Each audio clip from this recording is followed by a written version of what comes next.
സംസ്ഥാന ഇന്റർപോളി കലോത്സവത്തിനിടെ സംഘർഷം, പോലീസുകാരനും വിദ്യാർത്ഥികൾക്കും പരിക്കേറ്റു. കുന്നംകുളം കിഴൂർ പോളിടെക്നിക്കിൽ നടക്കുന്ന സംസ്ഥാന ഇന്റർപോളി കലോത്സവത്തിനിടെയാണ് സംഘർഷമുണ്ടായത്. ഇന്നലെ രാത്രി 11:30യോടെയാണ് സംഘർഷമുണ്ടായത്. കോളേജ് ഗ്രൗണ്ടിൽ നിന്നും കൂട്ടമായെത്തിയ വിദ്യാർത്ഥികൾ രണ്ടു ചേരികളായി തിരിഞ്ഞ് കോളേജിന് മുൻപിലെ റോഡിൽ ഏറ്റുമുട്ടുകയായിരുന്നു. സംഘർഷത്തിൽ കുന്നംകുളം സ്റ്റേഷനിലെ സിവിൽ പോലീസ് ഓഫീസർക്കും നിരവധി വിദ്യാർത്ഥികൾക്കും പരിക്കേറ്റു. സംഘർഷ സമയത്ത് പോലീസുകാരുടെ എണ്ണം കുറവായിരുന്നു. വിവരം അറിയിച്ചതിനെ തുടർന്ന് കൂടുതൽ പോലീസ് സേന സ്ഥലത്തെത്തിയാണ് രംഗം ശാന്തമായത്. സംഘർഷ സാധ്യത കണക്കിലെടുത്ത് Kunnamkulam station house officer UK ഷാജഹാന്റെ നേതൃത്വത്തിൽ വൻ പോലീസ് സംഘം സംഭവ സ്ഥലത്ത് ക്യാമ്പ് ചെയ്യുന്നുണ്ട്.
എല്ലാരും പോയാ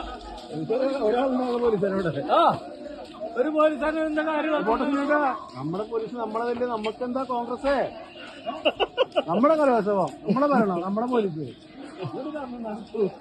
പെണ്ണു കൊതിക്കും പെണ്ണിനെ കൊതിപ്പിക്കുന്ന കനക കടകാഭരണങ്ങളുടെ കമനീയ ശേഖരവുമായി പട്ടാമ്പി പട്ടണത്തിന്റെ കനക കൊട്ടാരം Manukas gold and diamonds, Manukas tower railway ഓവർബ്രിഡ്ജിന് സമീപം, മെയിൻ റോഡ്, പട്ടാമ്പി.